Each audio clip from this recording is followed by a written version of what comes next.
Hey all, Kirk Rifles here, enjoying the most perfect day outside of one of the best zoos in the world, also with one of the best sedans in the world as well. And in today's review of the 2020 Mazda 6 Signature, I'll go over the design, detail the plush interior, point out the not so premium pieces, test its nappability, and I'll take you for a ride in this top of the line turbocharged sedan from Japan. And before we get into the thick of it, please make sure to subscribe, hit the bell icon to turn on notifications so you won't miss any of my news updates and car reviews. All right guys, it's time to get a little sexy. Now this design of the Mazda 6 really has been around since 2012, and this was one of the first cars to incorporate that Kodo design, and it still looks really good. Now the Signature comes with this little bit darkened grille. They call it a gunmetal grille, but you still have the bright chrome.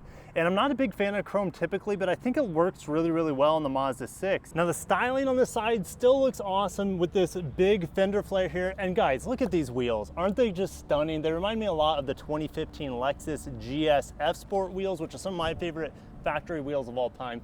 These wheels just look great with the 19 inches, very, very pretty. Of course, some mirrors have blind spot monitor, but there's also smart key access here on the side with this round button here. The problem is you have to press the button. Most cars nowadays that have the smart key access, you just put your hand in the door handle, it unlocks. You gotta still press the manual button. Now the styling on the back of this generation of Mazda 6 looks okay. I've never been a big fan, especially the tail lamps. Now that we have the newest iteration of the Mazda 3 and the CX-5 out, and the CX-30 for that matter, their taillights look a lot more premium, a lot more upscale, where these taillights, they still feel like they're every bit in 2012, whereas the front end just looks so good. Dual exhaust tip always looks great on a Mazda, and then back here, since this is the Signature trim, you gotta show it off on the badge too. Inside of the Mazda 6 Signature, it is so impressive with the quality of materials they put in here. Napa leather with this white interior. You have this awesome ultra suede on the dash, beautiful wood trim. Also, the doors kind of bow out, which gives you a greater sense of space in here. And speaking of space, it's a very, very minimalistic sort of space. The controls in the middle here are very simple, so easy to use. Heated steering wheel, heated seats, ventilated seats, all of them work great. Just keep in mind, if you are in a cold state getting the heated steering wheel, the top portion of the steering wheel, and the steering wheel is cranked right now, so this is the top portion of it. It does not come heated, just the sides, but the sides do work really, really well. And in the Signature trim, you get a little bit nicer stitching on the steering wheel. Now the instrument cluster is a little old school, which I like. I don't like too much digitalization. I look at computer screens all day for a living. I don't need extra screens. The one here, although it's small and it's not a touchscreen, it still works okay. Once you have Apple CarPlay, Android Auto hooked up, you're fine. And with this Signature package, I'm not looking at this instrument cluster a whole lot anyways. I'm looking at the amazing heads-up display in here. The back seats give you tons of ample room. The attention to detail, beautiful silver trim piece on the back of the seat. You still get the ultra suede on the doors. And my favorite part about the back seat is heated rear seats in this Signature model. Heck yeah. And then you fold this up and you're like, oh, there's my USB fast charging. Sometimes in a lot of cars they're down here, but if you have 5 people, you're not going to be able to use these very well since this will need to be tucked away. All right, so in the Grand Touring trim and above, that includes this top of the line Signature, of course, you get the 2.5 liter Skyactiv G turbo, producing about 250 horsepower and 310 pound-feet of torque. And man, can it screech some tires just a little bit. Now, if you're a Mazda fan, you can get this engine in just about every single product nowadays. They're even putting in their CX-30 for next year. So reason to celebrate, because this thing is a gem. Inside the trunk is a pretty competitive 14.7 cubic feet. Now, what does that mean for you guys? Well, I took a trip to Trader Joe's yesterday and I had 2 carts full of groceries. I have a lot of kids. I still had ample room left. And if you ever need to fold down the rear seats, that's gonna open up some nappability for you. Oh, hi there folks. If you ever do need to take a nap in your Mazda 6, it is quite easy. Obviously the rear seats fold down. I'm fully stretched out here and you could easily sleep 2 people side by side, or if cousin Cletus comes over, you can sleep the whole family back here. But on a more serious note, I want to share some of the things that irk me about this Mazda 6. Now while the front doors open and close like a gym, these do too. It's just a little clunky when you get to the edge. A little clunk. Now, on the other end, when you shut the door, try not to smash my face. Do you guys hear that little dung, dung? That's the gas cap. The gas cap is rattling and gives you a little bell chime when you open and close the doors. So the power seats work great, there's no doubt about it, but it's not quite the luxury great that I'm looking for. When I go down, you get very vibey and very meat grinder-ish. Now sadly, I never feel like I have the right setup here. This is as low as the seat goes for me, and I feel like I need to go down another inch or two. And the steering wheel, while it is telescoping and tilting, it always feels too high. I always feel like I'm Dom in Fast and the Furious. And while this engine definitely feels premium, this hood weighs a metric ton, and it's held up by this little stick. I'm gonna pull it down, and you just hope, guys, that your fingers aren't in the way of this thing, because man, it is gonna Despite the power folding mirrors being a great touch, my OCD doesn't like them very much, in the sense that the right mirror closes faster, like a half second faster, and it opens a half second faster than the other mirror. Oh yeah, there's a few things that quite tickle my fancy about this Mazda 6. No, this isn't just any LED headlight. This has AFS, also known as adaptive front lighting. It's gonna swivel for you so you can see around the corner. And this 360 camera, while it is pretty low resolution, it is always a welcome safety addition in any premium car. And while I'm doming out, I can't get like I said earlier, I can't get a full view of the display or the instrument cluster, but this heads-up display is one of the best I've ever seen. And it even gives you blind spot monitors on the heads-up display. I don't even have to look in my side mirrors. That is next level, Mazda. So a lot of you have been asking, Kirk, does this thing have torque steer?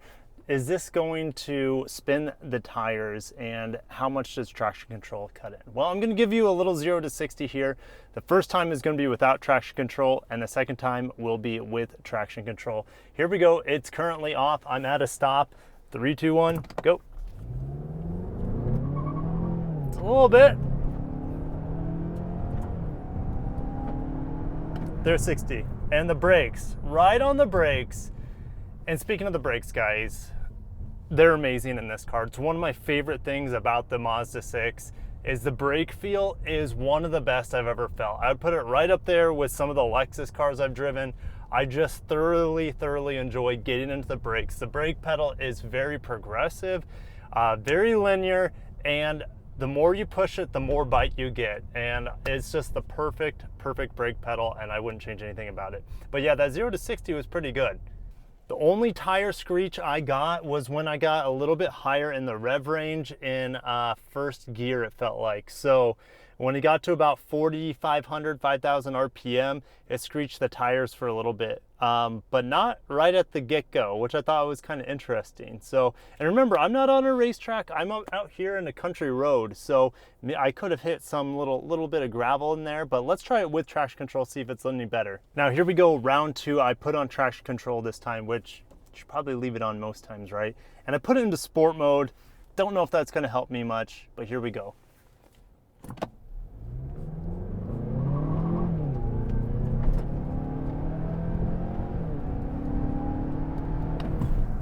There was 60, but it definitely felt like it held down the power a little bit better than non-traction control.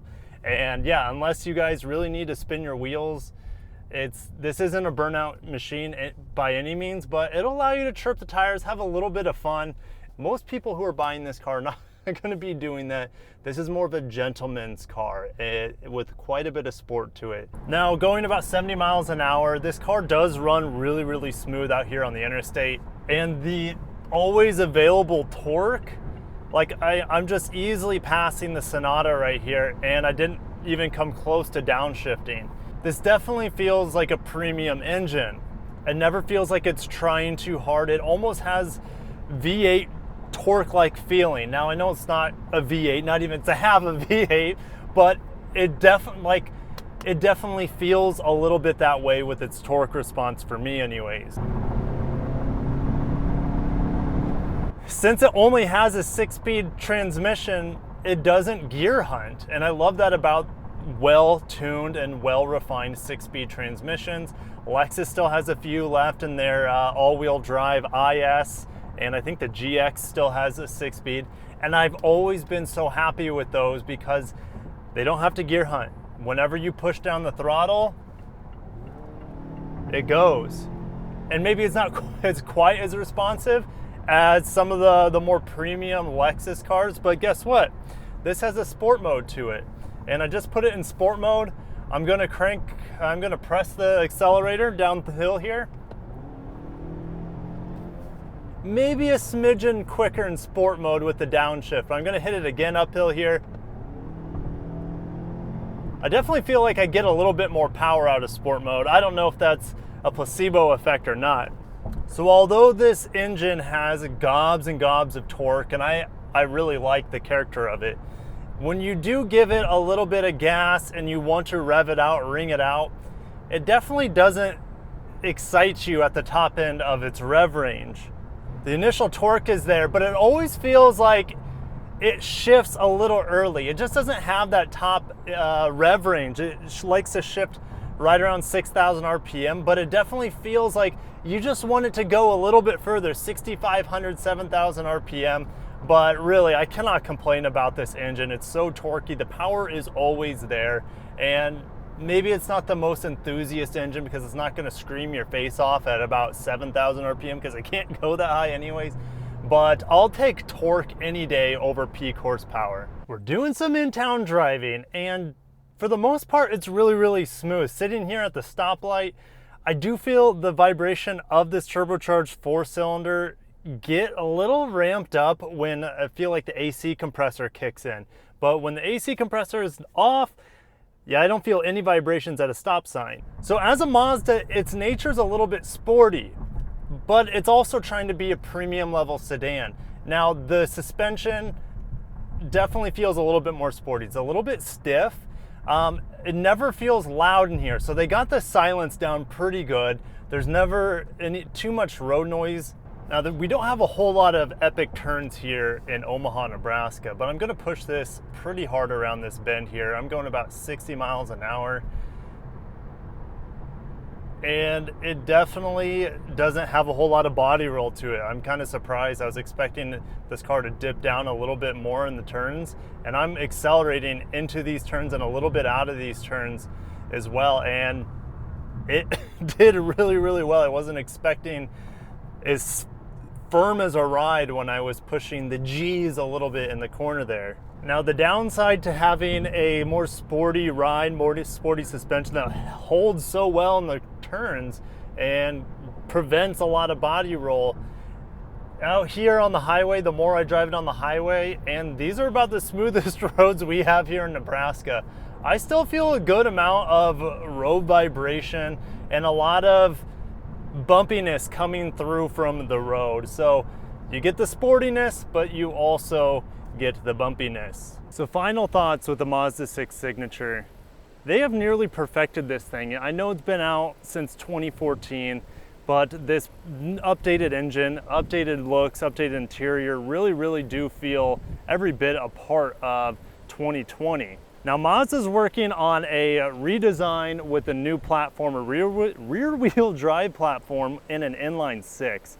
And with the car being as good as it is in a front-wheel drive platform, I can't even imagine how good it's going to be in a rear-wheel drive inline 6 setup. But if you're in the market, the amount of features you get for the price, around $36,000, guys, you're not going to find a much better deal. As long as you don't need all-wheel drive and front-wheel drive is good enough for your needs, I can't recommend the Mazda 6 enough. It is a phenomenal sedan in the day and age of dying sedans.